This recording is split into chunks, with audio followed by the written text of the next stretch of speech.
Hi, this is Rabbi Chaim Kaufman. Welcome to our 283rd installment in the Torah portion of the week. We're holding by Parshat Bamidbar, the book of Numbers, as is known. We are starting a new book. We just finished the book of Leviticus. We just finished Bahar B'chu Kosai, double Parsha, right? So we mentioned, many times why sometimes there are double portions in order to finish the Torah in 1 year. Regardless, the Parsha speaks quite a bit about the census, speaks about the census in the desert, right? Talks about the families, talks about the Levites, and the formations, the flags, right? What's the deal with the flags? Made a video on that a number of years back, so you can take a look at that at Beyond Orthodox Conversion Judaism. Then the whole thing with the Levites, etc. So the end of the Parsha, chapter 4, verse 18.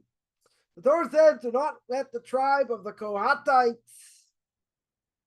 families be cut off among the Levites. Right? What does the Torah say? The Torah says they shouldn't be cut off. Don't allow them to be cut off. Yeah, what's going on? What are we worried about over here? Are they going to be cut off? So comes along, Marty Rebbe, Arav Agon, Ramoshes Tormoslita, should be well. And he brings down his commentary, Tom Vadas, and he brings down a medrash, and he brings down the following medrash, and he says, for the sake of my name, that my anger should subside, not wipe out these people, right? The people from the tribe of the family of Kahas, that the Levites, what they do, they carry the tabernacle, carry, all things. Comes along God, and he saw that he saw what's going to happen with Korach. Then in the future, they're going to come and argue on Moshe and Aaron. So what did God do? What did he say? God over here says, what should I do? What should I do with these people? I can kill them now. That I can't do. Why not? Because mixed among the people of Korach, in his group of tzaddikim, they're righteous people. So I can't wipe out Korach. I can't take him out now because they're righteous people around him. Right? So I can't let Midas Adin, the God's character trait of justice, I can't let it run wild over here because they're righteous people. Right? They're righteous people over here. So what did God do? God took half his name and gave it to them to protect them. He gave him Yud-K. Right? He added 2 letters. Because over here it says HaKahasi. The family of Kahas. The Hey at the beginning and the Yud at the end. Right? So it says the Medrash, God says, I'll take a Yud, I'll take a Hey, that's half my name. Now I added to protect the people of God. Right? And should guard them until the proper time comes for me to wipe out Korah. So Rabbi here says, what a Medrash, unbelievable here. Anytime there are evil people that are found around the boundaries of a righteous person, the merit of the righteous person can save him. Unbelievable. So even though these evil people deserve to be wiped out, God's going to hold off because the righteous people around. Even though they're going to come out against Moshe Rabbeinu himself, as long as they've not separated, they're still part of them, i.e. there are righteous people around. God can't take them. Even though God knows they're going to argue on them in the future. So knock them out now. Oh, why can't he do it? Because the Medrash says they're mixed around with righteous people. They're hanging out with righteous people protecting. But God, in his tremendous amount of compassion, put half his name on this family to protect them, even though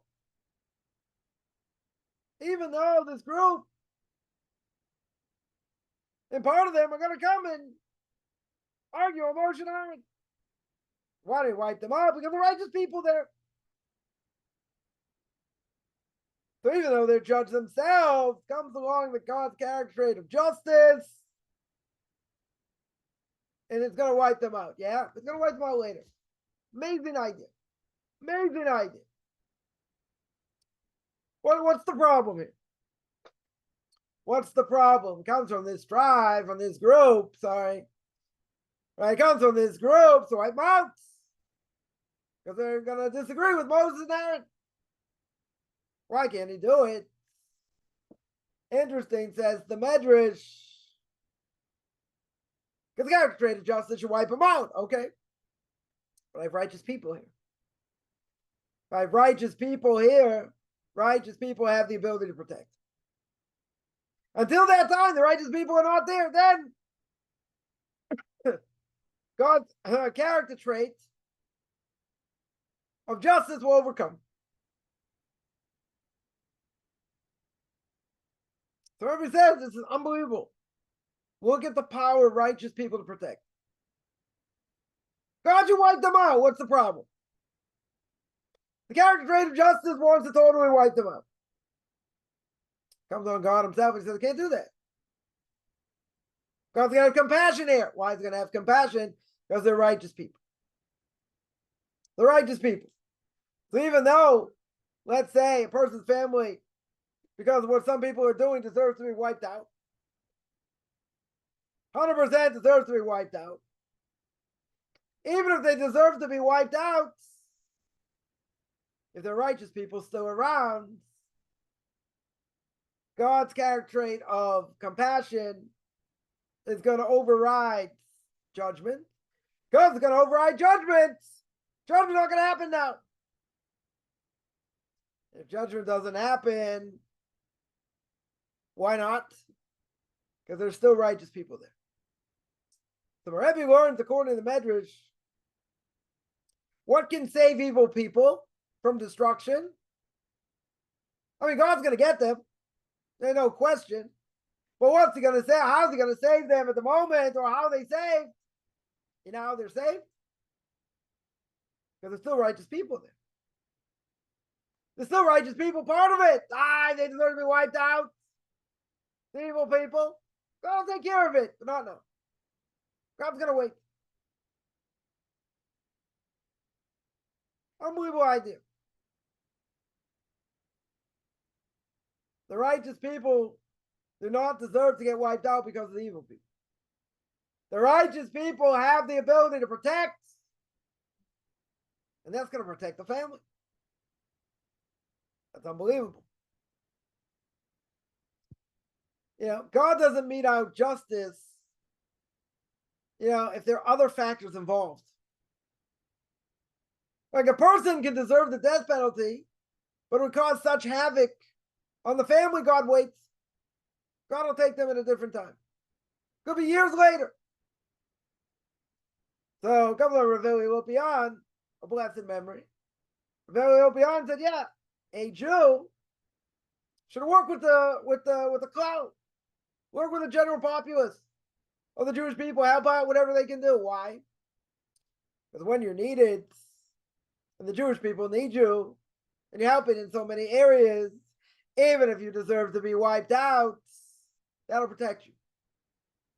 I mean, it'll protect you, hopefully, if you're righteous also. But this will protect you. Why? Because you need it. You're needed by the Jewish people. And also, if a person's family really needs them, they wouldn't be able to live without them. They'd suffer worse. God won't take them. Take them at a later time. He'll take them at a time when they're stronger. Right? When they're way stronger. So Eli Lopian says, you want to guarantee long life, or try and get long life in this world, work with the general populace. Help others. Work for organizations. Help poor people, whatever the case is. Right? Acts of loving kindness. That can save a person. That can extend their life when God says, you shouldn't. I should take your life. Right? God's right. It's probably deserve it. It could be people around you don't. And this has a way of protecting. Right? This is the way to protect a person. Because at the end of the day, you're helping others, you're needed, you're indispensable. You're working for the sake of the Jewish people. Nothing greater than that. God will say, yeah, they should really be taken for this reason, that reason. But if they're working for the general populace, they're helping others, they're doing chesed, huge. The huge reason why God won't take them.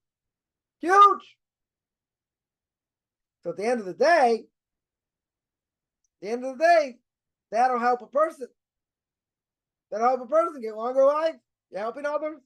You're indispensable. We also know what saves from death: charity. Helping others. Right? Supporting religious institutions, yeshivas, helping needy brides, helping rabbinic scholars. Right? Giving to the right places. That helps. That can protect. So we see righteous people, even if they're, you could tell me, well, they're in the wrong place at the wrong time, they should get zapped. Might not be fair, you might not think it's fair, but they could, because evil people deserve their way wiped out. Problem is, they're righteous people here. So the Medrash says we're not going to do that. Right? God says we're not going to do that. Because righteous people have the ability to protect. Have the ability to protect. When great rabbis pass away, the world is different. The world with them, in this world, regardless of what they're functioning, how they're functioning, with them in this world, there's divine protection.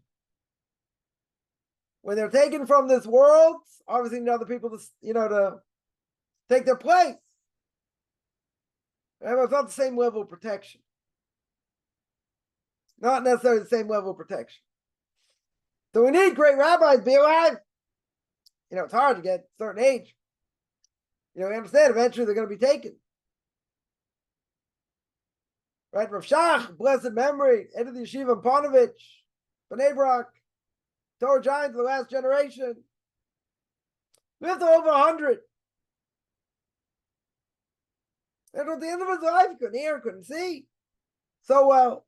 He was very weak. As he asked, what's the purpose of keeping him in this world? And the answer is because of what he represents. Because of the Torah that he taught. Because of the Torah that he learned. That's protection. Regardless of what's going on at the end, that's protection. When a person of that stature dies, it's not the same world.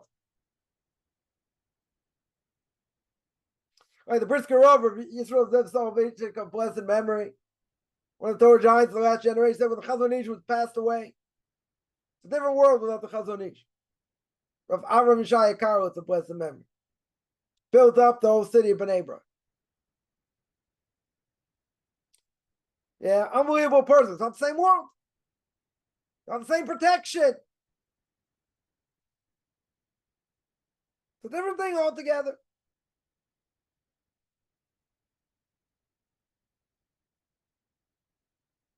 We need as many great rabbis as possible. Because through their actions, through their holiness, they protect. Totally protect the world. It's what they do. But when they're no longer here, we don't have the same protection. All the more so in our case, says the Medrash. The fact that these evil people deserve to be wiped out, and you got to wipe out that whole family, or all the righteous people. So God says, I won't wipe out the righteous people until they die out. Sorry. Yeah, I'm not gonna wipe out that whole family until they die out. But right now they're alive, they're protecting the evil people. The evil people deserve to be wiped out. Very good. Problem is, not gonna do it. Because there are righteous people around. Righteous people have the ability to save, to guard, to protect. That's what they have the ability to do. Even if divine judgment wants to run wild here, God's going to tame it. God's going to say, don't worry, we'll take care of business. He placates that aspect of himself, however that works. And he says, you're right, they deserve to be wiped out. That family deserves to be wiped out, but I can't do it. My hands are tied right now. Why? Because there's still righteous people there. And God's not going to wipe out the righteous people now. They don't deserve it. So for this, it serves as divine protection for the evil people. Mind-boggling. Mind-boggling idea. They're going to free pass. These people will be taken care of. No doubts. But what happens? They're protected. Who are they protected? By the righteous that are around them. In other words, they should have died 10 times over. Family should have been wiped out. Very good. I mean, not so good, but very good over here. What's the problem? Righteous people in the vicinity. Once you have righteous people in the vicinity, even if the evil people deserve to be wiped out, there's divine protection. There's divine protection. Unbelievable idea. Because we would say not that way. We would say wipe out. Wipe out everybody. Correct the punishment. Oh, but the righteous don't deserve it. They're protecting. It's like a shield. Divine protection. Very good.